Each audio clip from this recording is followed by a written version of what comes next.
الحمد لله الكريم المنان على ما هدانا إلى الإسلام ووفقنا للإيمان وأنزل هذا القرآن الكريم بالبرهان وأرسل لنا أفضل الرسل بأفصح اللسان فله الحمد والشكر على هذه النعم العظيمة والآلاء الجسيمة والصلاة والسلام على خير خلق الله وخاتم رسول الله الذي قال ما اجتمع قوم في بيت من بيوت الله يتلون كتاب الله ويتدارسونه فيما بينهم إلا نزلت عليهم السكينة وغشيتهم الرحمة وحفتهم الملائكة وذكرهم الله في من عنده وعلى آله وصحبه ومن اهتدى بهديه وبعد فإننا في هذا اليوم سنبدأ في سورة جديدة ألا وهي سورة الجن المكية بزارة ولات من جمرو سورة الجن بمبال متتاوقው መካ የወረደችና 28 አንቀጾች ያላት የሆነችውን ሱራ ይሆናል فلنبدأ من هناك أعوذ بالله من الشيطان الرجيم بسم الله الرحمن الرحيم قل أوحي إلي أنه استمع نفر من الجن فقالوا إنا سمعنا قرآنا عجبا يهدي إلى الرشد فآمنا به ولن نشرك بربنا أحدا وأنه تعالى جد ربنا ما اتخذ صاحبة ولا ولدا وأنه كان يقول سفيهنا على الله شططا وأنا ظننا أن لن تقول الإنس والجن على الله كذبا وأنه كان رجال من الإنس يعوذون برجال من الجن فزادوهم رهقا وأنهم ظنوا كما ظننتم أن لن يبعث الله أحدا وأنا لمسنا السماء فوجدناها ملئت حرسا شديدا وشهبا وأنا كنا نقعد منها مقاعد للسمع فمن يستمع الآن يجد له شهابا رصدا وأنا لا ندري أشر أريد بمن في الأرض أم أراد بهم ربهم رشدا وأنا منا الصالحون ومنا دون ذلك كنا طرائق قددا وأنا ظننا أن لن نعجز الله في الأرض ولن نعجزه هربا وأنا لما سمعنا الهدى آمنا به فمن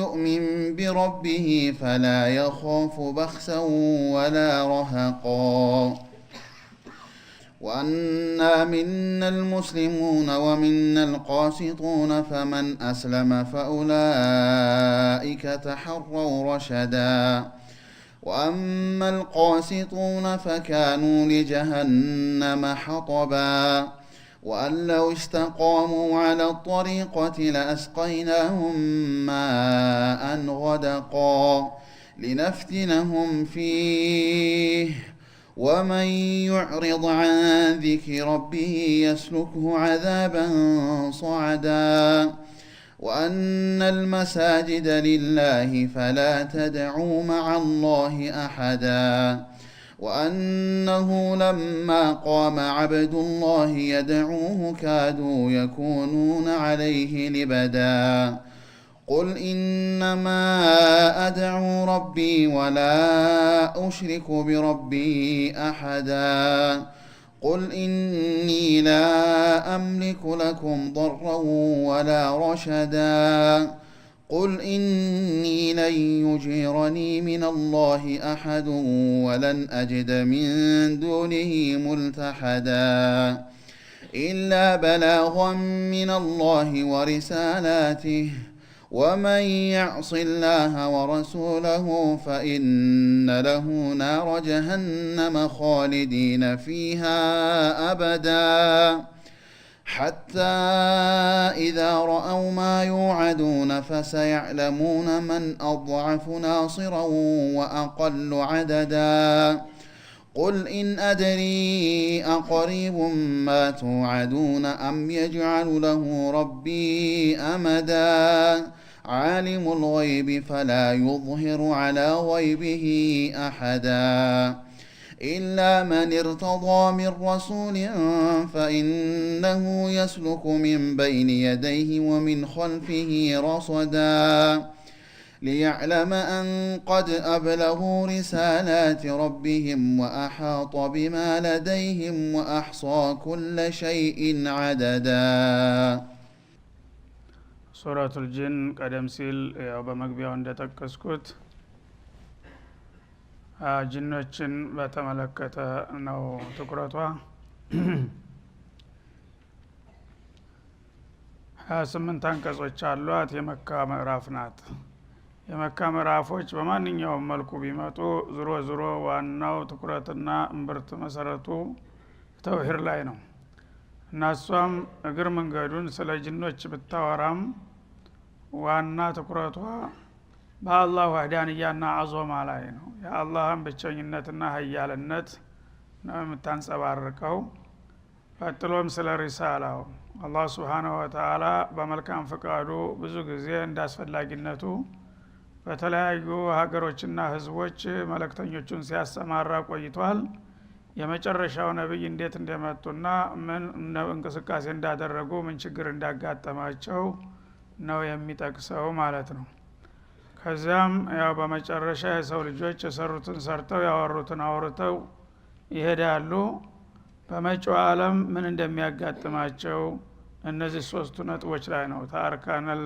ኢማን ሶስቶቹን ታነጣጥርባቸዋለች ማለት ነው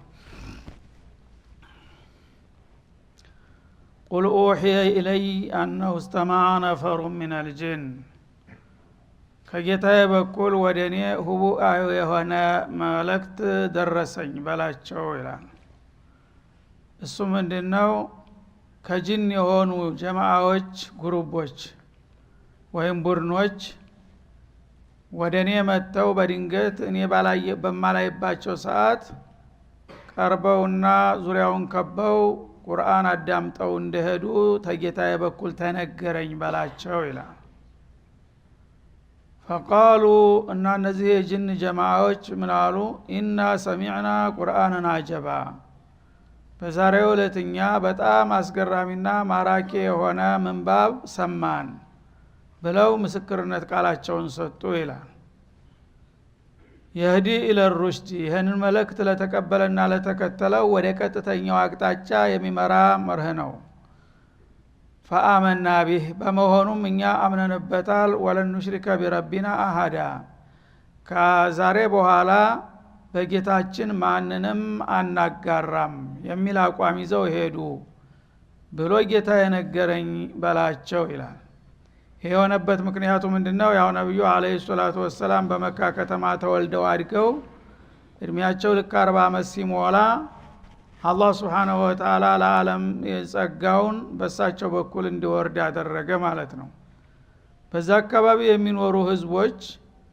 ይህን እድል አላህ Subhanahu Wa Ta'ala መካከል መርጦ ለነሱ ሲሰጣቸው በከፍተኛ ደስታና እልልታ በጅምላ መቀበል ነበር የሚጠበቅባቸው ማለት ነው በቋንቋቸው ቁርአንን የሚያህል ነገር ሲወርድ ተረበል ዓለሚን ተመካከላቸው ደግሞ ወንድማቸው የሚያውቁት የሚያደንቁት ሰው ለዚህ ድል ሲበቃ ያንተ ክብር እኛም ክብራችን ነው ብለው በመቀበልና በመከተል ፈንታ በግላዊ ምቀኝነት ታውረው አንተ ተማን በልጠህ ነው ተአብዱል ሙጠሊብ የቲም የተሻለ ባገር ጠፋ እንደ እያሉ አተካራ መፍጠር ጀመሩ ማለት ነው ያኔ እሳቸው ያላሰለሰ ጥረት ቢያደርጉም ሊተቀን በጣም የተወሰኑት ግለሰቦች ካልሆኑ በስተቀር አብዛኛው ህዝብ ጀርባ ዞረባቸው ስለዚህ የነብያትን ታሪክ ያውቁ ነበርና ተስፋ መቁረጥ የለም እነዚህ ካልተቀበሉኝ ለጊዜው እስቲ ደግሞ ሌላ አማራጭ ልፈልግ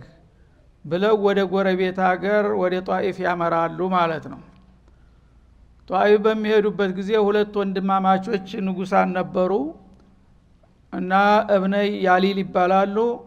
እነሱ ደግሞ የባሰባቸው ደረቆች ሆነው ተገኙ ማለት ነው።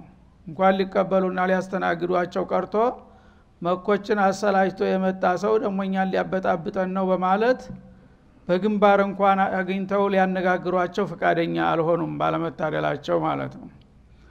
እና እብዶችንና ህፃናትን ውሻን በመላክ አሳደዷቸው። ከዛ ያው ዘይድ ብኑ ሐሪስ አገልጋያቸው ጋር ነበር የሄዱት።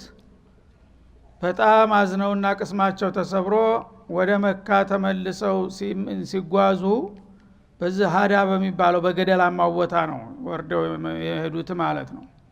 ታች እዛ ሸለቆ ደባቃማ ቦታ በሚደርሱ ጊዜ መሸባቸው፣ ላይን ነሳ፣ ጨለማው አላሰዳቸው። ስለዚህ እዛው አካባቢ እንግዲህ እንደርና ፈጅር ሲወጣ እንጓዛለን ብለው ባሉበት ቦታ ያው ጌታቸውን መገዛት ስራቸው ስለሆነ እዛ በረሃ ውስጥ በራብ በጥማት ተጠራምተው ተኝቼ ልድር አላሉም ማለት ነው። ቁመው ይሰግዱ ነበር ቁርአናቸውን እየቀሩ እዛ በረሃ ዛፍ ስር።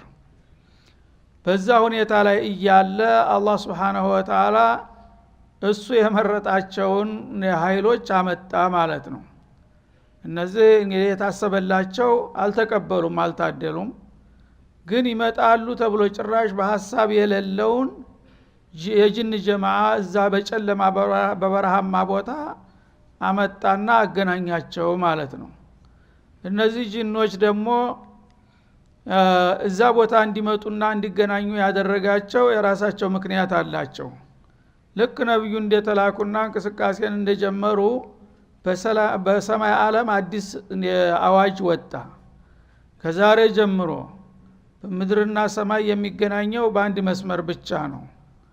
ወላ ጠንቋይ ወላ ሟርተኛ ምናምን የሚባል ነገር ለሰው አውቅላቸዋለሁ ብሎ አንድ ነገር መንጣት መውሰድ አይችልም።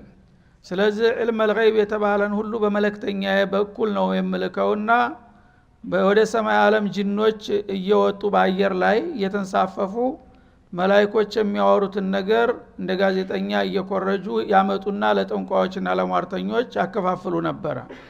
ይሄ መስመር መዘጋት አለበት ብሎ ረብል ዓለሚን መላእክቶቹን ዘባ ቆመ በዙሪያውን ማለት ነው። ከዋክብቶችንም ማዘዘ። በማንኛውም አካባቢ ሲመጣ ተከዋክብቶች ላይ ንብልባል የመሰለ የሚያቃጥል ነገር እየተነሳ እንዲያሳድዳቸው ተደረገ። ይሄ እንግዲህ አዲስ እርምጃ መወሰድ በሚጀመርበት ጊዜ ምን መጣ ብለው ተደናገሩ ጅኖች ማለት ነው። እና ላለቃቸው ለኢብሊስ ያው ነገሩ እንደዛ አይነት ችግር እያጋጠመን ነው በሚሉ ጊዜ ለዓለ ሐደተ ፊል አርድ አላቸው ይባላል። እና በመሬት ላይ አንድ ክስተት ተከስቷል ማለት ነው፣ እኛ አላወቅንም። ስለዚህ ይሄን ነገር የት እንዳለ ማወቅ አለብን። እንደዚህ የሚሆነው አዲስ ነብይ ሲላክ ነው አለ። ጎበዙ ልምድ ያለው ተመልከት። ስለዚህ ያ የመጨረሻ ነብይ የሚባለው ትልቁ ነብይ ነው የቀረው። እሱ የተወልዶ ወይም ስራ ጀምሮ ከሆነ ነውና እንዲ ሊሆን የሚችለው አለይኩም አንተ በሐቱ ፊል አርድ በቡድን ከፋፈላቸውና እኩሉን ወደ ምስራቅ፣ እኩሉን ወደ ምዕራብ፣ እኩሉን ወደ ደቡብ፣ እኩሉን ወደ ሰሜን አሰራቸው። ፈልጋችሁ ማግኘት አለባችሁ ብሎ ማለት ነው። እና ነሲቢን ከሚባል ሀገር ተነስተው በዚህ በኢራቅና በሉብናን አካባቢ ከሚገኘው ክልል በረሃ ለበረሃ እየፈለጉ ይሄ አንዱ ቡድን ማለት ነው። ሌላውን ቡድን ወደ ሌላው ተሰራጭቷል። ወየት ይደርሳሉ? ጧኢፍና መካ መካከል ባለው ረባዳማ ቦታ ላይ እነሱም ድንገት መሽቶባቸው እዛ ይደናበራሉ። የሚፈለገውም ሰውዬ ድንገት እዛ ተገኘ ማለት ነው። አላህ ሲፈልግ እንደዚህ ነውና። ስለዚህ እዛ በረሃ መንደር የለ ምን የለ የሆነ ድምጽ በጣም ማራኪ የሆነ ድምጽ ይሰማሉ ማለት ነው። ቁርአናቸውን ጮኸው ነው የሚቀሩት ረሱል። እና ምንድነው? እና አንሲቱ ሱረቱል አህቃፍ ላይ እንዳለፈው አሁን ቀደማ ወይሰረፍና ኢለይከ ነፈረ ሚነል الجن يستمعون القرآن فلما حضروه قالوا انصتوا። እና እየቀረቡና እየሰሙ ሲመጡ በጣም ስሜታቸውን ማረካቸው። ኮሽ በሚል በጊዜ ጓደኛው ሲንቀሳቀስ እስቲ ባክህ ዝም በል ልስማበት እያሉ በጉጉት ስበርሳቸው እየተጎነታተሉ አሰፍስፈው ማዳመጥ ጀመሩ ማለት ነው። ያን ሲያደርጉ ዱንያው ድብን ያለ ጨለማ ነው። ምንም ነገር የለም። አየሩ በጣም ደሳሳ ነበር። ነብዩም አብሯቸው ያለው ዘይድም አላያቸውም እነዚህን ጅኖች ማለት ነው። እነሱ ይሄ የምንፈልገው ነገር ሊሆን ይችላል አሉና በደንብ ጆሮአቸውን ሰጥተው አሰፍስፈው ተደራርበው ወካኑ ሊበዳ ይላል ወደፊት ያው የሚመጣው በጣም በከፍተኛ ጉጉት አዳመጡ ቁርአን ውስጥ ተመጨረሻ ድረስ ነብዩ ስግደታቸውን እስከሚያጠናቅቁ ማለት ነው። ከዚያ በኋላ በጣም እንግዲህ ተገረሙ። ያላሰቡት ነገር ሆነ። ቁርአን የሰሙት ነገር ማረካቸው። መልእክቱ ግልጽ ነበር። ስለዚህ እነሱም ከዛ በፊት ሙሽሪኮች ነበሩ። ሽርክ ነገር ዋጋ ቢስ መሆኑን ተረዱና ወዳውኑ አቋማቸውን ቀየሩ። ይሄን ሰውዬ በግንባር አግኝተን እስቲ ምንድነው ጉዳዩ ብለን እንኳን እናነጋግረውና እናረጋግጠው ብለው አልጠበቁም ማለት ነው። መኮች አመታት አስቆጥረዋል። ይሄን ነገር አንቀበልም ይያሉ በገዛ ቋንቋቸው የመጣውን ነገር። እነዚህ ግን በደቂቃዎች ጅኖቹ በደቂቃዎች ወዳውኑ ነብዩን እንኳን በግንባር ለማረጋገጥ ያህል እንኳን ሳያነጋግሩ በቃ መልእክቱን አግኝተነዋል ይሄ ነው ትክክለኛው እምነት ብለው ቃሉ ሰሚዕና ቁርአንን አጀባሉ። ለቁርአን ያላቸውን አድናቆት ገለጹ ማለት ነው። በጣም አስገራሚ የሆነ እንዲህ አይነት ንግግር እኛ ተተፈጠርን አይተን ሰምተን አናቅም። አስገራሚና ማራኪ የሆነ ንባብ ሰማን በማለት ሐሳባቸውን ሰጡ። የህዲ ለሩሽድ እንግዲህ ቃሉ ብቻ አይደለም። ምናልባት የነብዩ ቃል በጣም እንግዲህ መረሆና ማራኪ ስለነበረ በድምጻቸው በዜማቸው አይደለም መልእክቱንም ጭምር ተረድተዋል ማለት ነው። መልእክቱን ለመረዳታቸው ምንድነው ማረጋገጫው? የህዲ ለሩሽድ ያሉ ይሄ የሰማነው ነገር ቀጥተኛውን የመዳኛ የነጃ መውጫውን አቅጣጫ የሚመራ ነገር ነው ዛሬ የሰማነው አሉ። ፈአመና ቢ ስለዚህ እንዲህ አይነት ኑር አግኝተን እኛ ነገ ዛሬ ብለን ለምንድነው የምናመነታው? አሁን እንመንበት አምነንበታል ብለው አቋማቸውን ወሰዱ ማለት ነው። ወለን ንሽሪከ ቢረቢና አሐዳ እና ይሄ ቁርአን ዋናው መርቢጠል ፈረሱ ሽርክን መዋጋት ነው። ተውሂድን ለአላህ ብቻ ማረጋገጥ ስለሆነ ከዛሬ በኋላ ይሄንን ሰምተን የአላህን ወህዳንያ አውቀን እንደገና ወደ ጣዖትና ወደ ጽላት አምልኮት አንመለስም እርም ያርግብን በማለት ወዳውኑ አቋማቸውን አስተካክለው ይሄን እድል ደግሞ ቶሎ ፈጥነን ለወገኖቻችን ማድረስ አለብን አሉ። በዚህቹ ደረጃ ያገኙአትን ዕውቀት ወዳው ደግሞ ዳዕዋ ጀመሩ ማለት ነው። እኛ ግን 50 አመት 40 አመት ለአንድ ሰው እንኳን ሳንነግር ይሄው ራሴ ነው የመጣሁት ማንንም አልጠራኝ ይባላል ማለት ነው። ጅኖች ግን በዛችው ቅጽበት በጣም ከመቸኮላቸው የተነሳ የአላህን ሪሳላ ሰምተናል፣ ይሄንን የአላህን መልእክት ለወገኖቻችን ሳንደርስ አንድ ሰው ቢሞት እኮ ወይም አንድ ጅን ተጠያቂ ነን ማለት ኃላፊነት ተሰማቸውና ቸኩለው ወደ ሀገራቸው ጉዟቸውን ቀጠሉ ይላል ማለት ነው። እና ለቁርአን ያላቸው ጥልቅ ግንዛቤ ነው የሚያስገርመው። በዛ በደቂቃ እንግዲህ ቃሉን በመስማታቸው ብቻ ምን ያህል እንደተለወጡ ወአነሁ አሉ ቁም ነገሩ ተዓላ ጀዱ ረቢና ይሄንን የመሰለ መልእክት የላከው ጌታችን ክብሩ በጣም ከፍ ያለ ነው አሉ። ጀድ ማለት አዘመቱላህ ወጀላሉሁ ማለት ነው። የአላህ ክብሩና ግርማ በጣም ወሰንና መጠን የሌለው ነው። ሀያል ቢጤ አምሳያ የሌለው ጌታ ነውና ይሄን ነገር የላከው ክብሩ በጣም የሰፋ ነው ብለው አወደሱ ጌታቸውን። መተኸደ ሷሂበተን ወላ ወለዳ እና ይህ ጌታ ለሱ አቻና ወደር የሚሆን ምንም ነገር የለምና እስከዛሬ ባለማወቅ ልጅ አለው ወይ ሚስት አለው እየተባለ የሚወራው ነገር ሁሉ ከንቱ መሆኑን ተረዳን አሉ። እና ሚስትም የለውም ልጅም የለውም። ሱብሃንአላህ በአንድ ቀን ሌሊት እንዴት ነው ተውሂዱ እንደዚህ ሊገባቸው የቻለው? እንግዲህ በተወሰኑ ደቂቃዎች ነው የሰሙት። መተኸደ ሷሂበተን ወላ ወለዳ ይሄ የሚያመለክተው ከዛ በፊት ሙሽሪኮች እንደነበሩ በተለይም የክርስትና እምነት የሚከተሉ እንደነበረ ነው የሚያሳየው። ምክንያቱም ኢየሱስ ልጅ ነው ሲያስፈልግ ደግሞ እሱ ራሱ ጌታ ነው የሚባለው የዘባረቀ አመለካከት ሰለባ ነበሩ ማለት ነው። ስለዚህ እስከዛሬ እኛ አባቶቻችን የሚነግሩንና የሚያስተምሩን ነገር ስተት መሆኑን ተረዳን። ጌታ ከማንም አይዛመድም አይዋለድም የሱ ቢጤ ወደርም ባለቤትም የለውም ማለትን ተረድተናልና ይህንን ግንዛቤያችንን ቶሎ ወደ ወገኖቻችን ማድረስ አለብን በማለት ተቻኩለው ተመለሱ ማለት ነው። ወአነሁ አሁንም ሌላው ቁም ነገር አሉ ካን የቁሉ ሰፊሁና አለላህ ሸጠጣ ከኛ ከጅኖች መካከል ቂሎቹ አላዋቂዎቹ መሃይሞቹ እንደሚሉ ተረዳን አሉ። ሰፊሁና አለላህ በአላህ Subhanahu Wa Ta'ala ሸጠጦን ضلالا بعيدا በጣም አይርቁ የራቀ ስተትን ይናገሩ እንደነበረ ዛሬ ገባን። እስከዛሬ እነሱ የሚነግሩንና የሚያስተምሩን ነገር ቅዱስ ነገር መስሎ ይታየን ነበረ። ውሸት ይዋሻሉ ብለን አንጠርም፣ ሁስነ ዞን ነበረን በአባቶቻችን አሉ። ዛሬ ግን በአላህ ጉዳይ እንደቀላል ነገር ምንም መያዣ መጨበጫ የሌለው ማስረጃ የሌለው ነጭ ውሸት ነበረ ሲዋሹ የከረሙት ብለው ቁጭ አሉ ማለት ነው። ሸጦተን ማለት ቡዕደን በዒዳ በጣም አይርቁ የራቀ ስተት ውስጥ ነበሩ። ምክንያቱም ጌታን እንደተራ ፍጡር ተነገሌ ይዋለዳል ይዛመዳል ማለት ይሄ የለየለት ብልግና ነውና ምንም የወትሮዎቹ አባትና ቅድመ አያቶቻችን ይህን እያሉ ቢመጡም ተዋረደ በመጣ ሐሳብ ቢሆንም ውሸት መሆኑን ዛሬ ደረስንበት አሉ ማለት ነው። ያለምንም ማወላወል ወአና ዞነና እኛ ደግሞ የዋሆች በመሆናችን አሉ እንገምት ነበረ እናስብ ነበረ አለን ተቁለል ኢንስ ሰዎችና ወልጅኑ የኛ ዘመዶች ጅኖችም ጭምር አለላህ ከዲባ በአላህ ላይ ውሸት ይናገራሉ ብለን አናስብም ነበር። እኛ ገራገሮች ጅሎች በመሆናችን ያው መሻይኾች የተናገሩት ነገር ሐቅ ነው፣ እንዴት አድርጎ በሃይማኖት እነዚህ ትልልቅ አዛውንቶች ዋሻሉ እያል የነገሩን ነገር ሁሉ ዝም ብለን እንቀበል ነበረ በጭፍኑ። አሁን ግን ነገሩ እንደዛ አይደለም። እነሱም አላዋቂዎች ናቸው፣ አወናባጆች ናቸው። ጌታም ደግሞ በሱ ዙሪያ የሚባለው ነገር ሁሉ ሊሆን የማይገባ ነገር መሆኑን ተረድተናል እና እኛ ያለማወቅና የማህይምነት ሰለባዎች መሆናችን ገባን አሉ ማለት ነው። እንደዚህ ነው እንግዲህ ሙእሚን ተውሂድ ሲገባው ማለት ነው። ምንም የፈለገውን ያህል ቢለምደውና ቢወደው አንድ ነገር የለመዱት መጣል የነገር ያመጣል እያለ አይጃጃልም። እውነቱን ካወቅ خلاص እስከዛሬ እውነት መስሎኝ ነበረ፣ እንግዲህ አሁን እውነቱን አወቅኩት አልহামዱሊላህ ለዚህ ሳልደርስ ባለመሞቴ ብለህ ወዳውኑ ያለምንም ይሉንታና ማወላወል አቋም መቀየር መቻል አለብህ ማለት ነው። ጅኖች እንግዲህ ምን ያህል ቅንነት እንዳላቸውና ዳዒ ታገኙ አቋማቸውን ለመቀየር ጊዜ የማይፈጅባቸው መሆናቸውን አሳዩ ማለት ነው።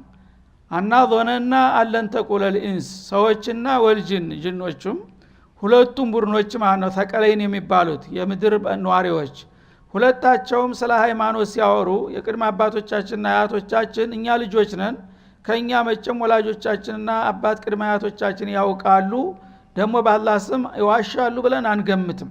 ስለዚህ እነሱ ያሉን ሐቅ ነው፣ በአእምሮአችን እንኳን ባይዋጥልን እኛ ስላልገባን ነው እያል ራሳችንን ዝቅ አድርገን እነሱን አድንቀን የምንለው ነገር ስተት መሆኑን ገባን። ምክንያቱም አሁን ያንን ነገር የሚያፍረጠርጥ ሐቅ ነውና የሰማ ነው እና ሰዎችም ጅኖችም በአላህ ላይ ያላወቁትን እሸት ይናገራሉ ብለን አናስብም ነበረ። አሁን ግን ሰዎችም ሆነ ጅኖች በአላህ ዙሪያ የሚናገሩት ነገር ከንቱ መሆኑን ተረድተን ስለ አላህ ትክክለኛውን መረጃ ዛሬ ነው ያገኘነው ብለው አቋማቸውን ገለጡ ማለት ነው። هذا وصلى الله وسلم على النبي ቀጣውን በሚቀጥለው እንመለሳለን።